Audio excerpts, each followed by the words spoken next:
कैसे हैं game changer. मैं हूं मोहसिन काठिया। आज हम बात करेंगे पाकिस्तान के हमसाया मुल्क भारत में पैदा होने वाले एक ऐसे बच्चे के बारे में जो पैदा तो एक गरीब घर में हुआ, लेकिन किसी को क्या पता था कि यही बच्चा आने वाले वक्त में भारत का वज़ीर आज़म बन जाएगा। और वो बच्चा था नरेंद्र दामोदास मोदी। नरेंद्र दामोदास मोदी 17 सितंबर 1950 को गुजरात के एक गांव वारनगर में पैदा हुए। नरेंद्र दामोदास मोदी का वालिद एक गरीब इंसान था जो वारनगर रेलवे स्टेशन पर चाय बेचा करता था। तो नरेंद्र दामोदास मोदी भी उनके साथ काम में हाथ बटाया करते थे। नरेंद्र दामोदास मोदी अपने बहन भाइयों में से तीसरे नंबर पर थे, लेकिन इनके मकासद इन सब में से ज़्यादा हाई थे। ये शुरू से ही साफ़ सुथरा रहने के आदी थे। ये अपने जूतों को चाक की मदद से साफ़ किया करते थे और अपने कपड़ों को किसी बर्तन की मदद से इस्त्री किया करते थे। नरेंद्र दामोदास मोदी ने इब्तदाई तालीम वारनगर से हासिल की। नरेंद्र दामोदास मोदी एक अच्छे तालिब इल्म ना थे, लेकिन ये एक्स्ट्रा करिकुलर एक्टिविटीज़ में बढ़ चढ़ कर हिस्सा लेते थे, जैसे कि थिएटर वगैरह में मुख्तलिफ किरदार निभाने में दिलचस्पी रखते थे। Game changer. मोदी की उम्र जब 8 साल हुई तो इन्होंने RSS की लोकल ट्रेनिंग सेशन को ज्वाइन करना शुरू कर दिया। RSS बेसिकली एक ऑर्गेनाइजेशन है जो पार्टीशन से पहले कायम की गई थी। ये हिंदुओं की ऑर्गेनाइजेशन है। इस ऑर्गेनाइजेशन को जब की लोकल ट्रेनिंग सेशन को जब मोदी ने अटेंड करना शुरू किया तो इनका तारुफ लक्ष्मण राव इनामदार से हुआ। लक्ष्मण राव इनामदार इनका सियासी मेंटोर भी माना जाता है, लेकिन जब उम्र इनके 13 साल हुई तो इनकी जशोदाबिन के साथ मंगनी कर दी गई। उसके बाद 18 साल की उम्र में जशोदाबिन के साथ इनकी शादी कर दी गई, लेकिन इन्होंने जल्दी ही अपनी बीवी, अपने ख़ानदान, अपना घर बार छोड़कर नॉर्दर्न और नॉर्थ ईस्ट इंडिया के इलाकों की तरफ रुख कर गए और वहाँ इन्होंने सफ़र करना शुरू कर दिया। वहाँ से फिर ये कलकत्ता, आसाम, वेस्ट बंगाल और दीगर इलाकों से घूमते हुए रामकृष्ण आश्रम में आए, जहाँ इनको रिजेक्ट कर दिया गया। इसके बाद ये 1969 और 1970 के दरमियान अपने गांव वारनगर में आए, लेकिन वहाँ से ये जल्द ही अहमदाबाद चले गए। वहाँ इनका एक चचा रहता था जहाँ इन्होंने राइश अख्तियार कर ली। वो कैंटीन का काम किया करते थे, तो मोदी ने भी वहाँ काम करना शुरू कर दिया। लेकिन वहाँ एक दफ़ा फिर इनकी मुलाकातें RSS के जो मेंबर थे उनके साथ होना शुरू हो गई और वहाँ इन्होंने अपना जो इंटरेस्ट है वो RSS की तरफ बढ़ाना शुरू कर दिया।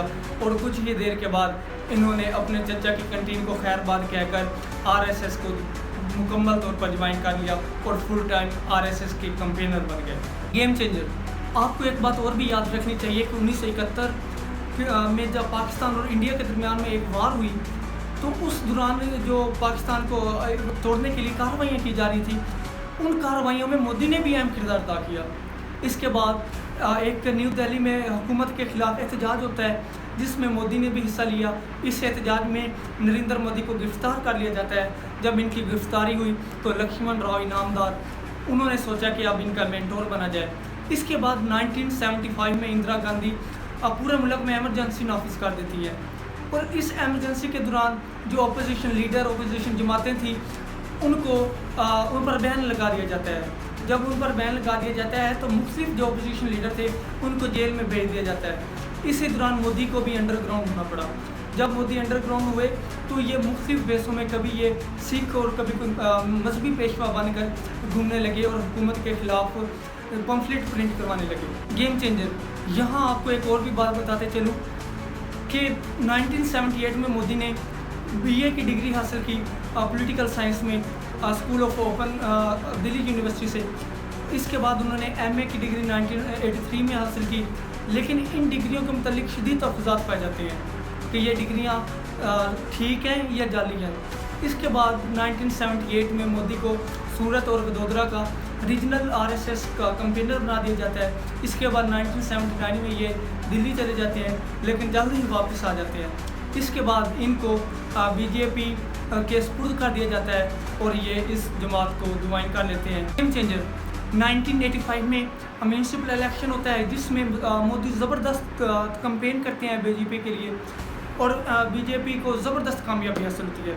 इन इलेक्शन के बाद 1986 में LK अडवाणी इस जमात के प्रेसिडेंट बन जाते हैं। तो RSS डिसाइड करती है कि हम अपने जो मेंबर्स हैं उनको इन पार्टी के जो अहम मुद्दे हैं उन पर फाइज कर दें। तो इसी दौरान 1987 में नरेंद्र मोदी को ऑर्गेनाइजिंग सेक्रेटरी का अहदा दे दिया जाता है। लेकिन 1992 में मोदी डिसाइड करता है कि मैं कुछ ब्रेक हासिल कर लूँ सियासत से और जो अहमदाबाद है वहाँ जाकर कोई स्कूल बना लूँ। लेकिन इसी दौरान बीजेपी का एक एमपी है, उसके साथ नरेंद्र मोदी की एक चपकलिश हो जाती है, जिसकी वजह से इनको 1994 में दोबारा सियासत में आना पड़ता है, इंतखाबी सियासत में। और 1995 में जो स्टेट असम्बली इलेक्शन होते हैं, इसमें मोदी ज़बरदस्त कैंपेन करता है और बतौर सेक्रेटरी इनकी जो स्ट्रेटजी है वो काम आती है और ये जमात दोबारा ये इलेक्शन जीत जाती है। इसके बाद 1998 में मोदी को इस जमात का जनरल सेक्रेटरी बना दिया जाता है। फिर साल आता है 2001 का, और ये साल मोदी के लिए अहम साल साबित हुआ। वो ऐसे कि जो गुजरात के सीएम थे केशु भाई पटेल, उनके खिलाफ कुछ करप्शन के इल्ज़ाम लगते हैं। इसके अलावा वहाँ एक ज़लज़ला आता है जिसको वो अच्छे से हैंडल नहीं बाद में उनके मामला को कर सकते। इसके अलावा वो बीमार हो जाते हैं, जिसकी वजह से उनको इस्तीफ़ा देना पड़ता है। तो मोदी को इसका सीएम बना दिया जाता है गुजरात का। लेकिन जो एल के अडवाणी थे, प्रेसिडेंट थे, वो मोदी को सीएम बनाने के खिलाफ थे क्योंकि इनका तजर्बा हुकूमत में कम था। लेकिन ये सीएम बन जाते हैं। इसके बाद कुछ ही महीनों के बाद 2002 में एक शर्मनाक हादसा होता है, एक दर्दनाक हादसा होता है जो मोदी की हुकूमत पर मेरे ख्याल से हमेशा के लिए एक दब्बा है। हुआ यूँ कि जो बाबरी मस्जिद जहाँ उसको डिमोलिश किया गया था, वहाँ से एक ट्रेन हिंदू कार सेवक जो थे उनको लेकर आ रही थी। लेकिन जब वो गोदरा स्टेशन पर पहुँची तो उसमें अचानक आग लगी, जिसकी वजह से काफ़ी लोग उसमें हलाक हो गए। इसके बाद आरएसएस और दीगर जो जमातें थी, ऑर्गेनाइजेशन थी, उन्होंने हिंदुओं को भड़काया कि ये आग मुसलमानों ने लगाई है, जिसकी वजह से हज़ारों करीबन 5000 जो हिंदू थे वो ट्रकों में सवार होकर अपने हाथों में जो गैस सिलेंडर, इसके अलावा लाठियाँ और तलवारें लेकर निकल पड़े और उन्होंने मुसलमानों के घरों पर हमला कर दिया, जिसकी वजह से मुसलमान काफ़ी शहीद हो गए। बताया जाता है कि 1000 से ज़्यादा इसमें हलाकतें हुई जो ये दंगे फसाद हुए। ये इस कदर शर्मनाक दंगे फसाद थे कि जो मुसलमानों की औरतें और जो बेटियां थीं उनको जना का निशाना बनाया गया, उनके साथ जिनसी ज़्यादती की गई और उनके जो मेल मेंबर थे मुसलमानों के, उनको फोर्स किया गया कि उनके साथ जिनसी ज़्यादती होते हुए उनकी जो औरतें हैं उनको देखें। ये इस कदर शर्मनाक हादसा हुआ था और दंगे फसाद हुए थे। लेकिन इस पर मोदी को भी इल्ज़ाम जिम्मेदार ठहराया जाता है। वो ऐसे कि बाद में एक राजीव भट्ट एक पुलिस के ऑफिसर हैं, उन्होंने कहा कि मोदी ने कहा था कि ये दंगे फसाद होने दें, हिंदुओं को अपना जो एंगर है, जो ये अपना गुस्सा है, ये निकालने दो। उन्होंने इसको रोका नहीं बल्कि इन दंगों को होने दिया। बल्कि जो एक एमपीए थे एहसान जाफरी, जो सबका एमपीए थे मुसलमानों के, उन्होंने पुलिस को फ़ोन किया और दीगर जो मेंबर्स थे और पार्लियामेंट या दीगर सियासतदान थे उनको फ़ोन किया, लेकिन किसी ने उनकी बात नहीं सुनी। फेडरल एक इन्वेस्टिगेशन टीम मुकर्रर करती है और उसके साथ ही जो सीएम थे गुजरात के, ये भी एक इन्वेस्टिगेशन टीम को मुकर्रर करते हैं। जो गुजरात की इन्वेस्टिगेशन टीम थी, जो उन्होंने इंक्वायरी की, उन्होंने कहा कि ये आग मुसलमानों ने लगाई है, लोकल मुसलमानों ने लगाई है। लेकिन जो फेडरल ने इंक्वायरी की, उन्होंने कहा कि ये जो आग लगाई गई है ये मुसलमानों ने नहीं लगाई बल्कि ये एक्सीडेंटल आग लगी है। लेकिन मोदी को इसका डायरेक्ट फ़ायदा हुआ।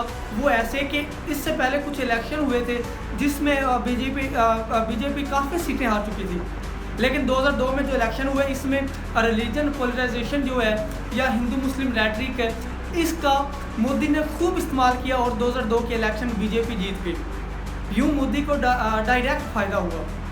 ह्यूमन राइट की वायलेशन करने की वजह से अमेरिका ने मोदी पर पाबंदी लगा दी कि आप हमारे मुल्क में इंटर नहीं हो सकते, वीज़े पर पाबंदी लगा दी, जो बाद में कुछ सालों के बाद ये पाबंदी उठा ली गई।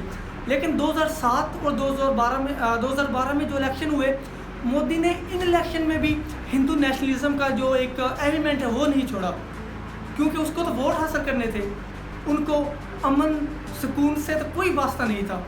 इसका एक सबूत ये भी है कि 2012 के जो लेजिस्लेटिव के इलेक्शन हुए उसमें किसी भी मुसलमान को नॉमिनेट नहीं किया गया, किसी मुसलमान मेंबर या लीडर को इन इलेक्शन के लिए बीजेपी ने नॉमिनेट नहीं किया। और भरपूर हिंदू नेशनलिज्म का इसने इस्तेमाल किया और दोनों इलेक्शन जीत गया। इसके बाद 2014 के इलेक्शन होते हैं, इसमें नरेंद्र मोदी की जो जमात बीजेपी है इसको ज़बरदस्त कामयाबी हासिल होती है और नरेंद्र मोदी पहली बार वज़ीर आज़म बन जाता है। मैं नरेंद्र दामोदर दास मोदी ईश्वर की शपथ लेता हूं कि मैं विधि द्वारा स्थापित भारत के संविधान के प्रति सच्ची श्रद्धा और निष्ठा रखूंगा। मैं भारत की प्रभुता और अखंडता का अक्षुण्ण रखूंगा। मैं संघ के प्रधानमंत्री के रूप में अपने कर्तव्यों का श्रद्धापूर्वक और शुद्ध अंतःकरण से निर्वहन करूंगा। और इसके बाद 2019 के जो इलेक्शन होते हैं इसमें भी नरेंद्र मोदी ने जो बालाकोट एयर स्ट्राइक थी वो नाकाम एयर स्ट्राइक थी।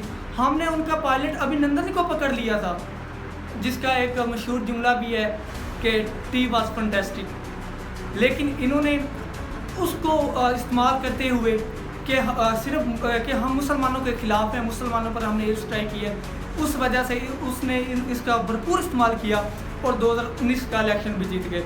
लेकिन फिर इलेक्शन आता है 2024 का, इसमें इसकी पॉपुलैरिटी कुछ कम हो जाती है और सीटें कुछ कम बीजेपी हासिल करती है, लेकिन ये 2014 का भी इलेक्शन 2024 का इलेक्शन भी जीत जाता है और तीसरी बार ये वज़ीर आज़म बनता है। लेकिन ये इस इलेक्शन में भी जो हिंदू नेशनलिज्म का एलिमेंट है या हिंदू मुस्लिम जो ये फ़र्क़ात या तज़ादात फैलाना चाहता है, इसका इसने बहुत इस्तेमाल किया, जिसका अंदाज़ा आप इसके इस बयान से भी लगा सकते हैं। और पहले जब उनकी सरकार थी उन्होंने कहा था कि देश की संपत्ति पर पहला अधिकार मुसलमानों का। इसका मतलब ये संपत्ति इकट्ठी करके किसको बांटेंगे? जिनके ज्यादा बच्चे हैं उनको बांटेंगे, घुसपैठियों को बांटेंगे। क्या आपकी मेहनत की कमाई का पैसा घुसपैठियों को दिया जाएगा? आपको मंजूर है ये? गेम चेंजर ये नरेंद्र मोदी की एक छोटी सी बायोग्राफी थी, जिसमें हमने कुछ जो मामलात या कुछ वाक़यात थे उनको कवर करने की मैंने कोशिश की है। लेकिन आपने अब फैसला खुद करना है कि नरेंद्र मोदी एक विलन है या हीरो है। मेरा मकसद किसी की दिल आज़ारी नहीं करना था, बल्कि जो हक़ाइक़ थे उनको आप तक पहुंचाना था। अब फैसला आपके हाथ में है। अल्लाह हाफ़िज़।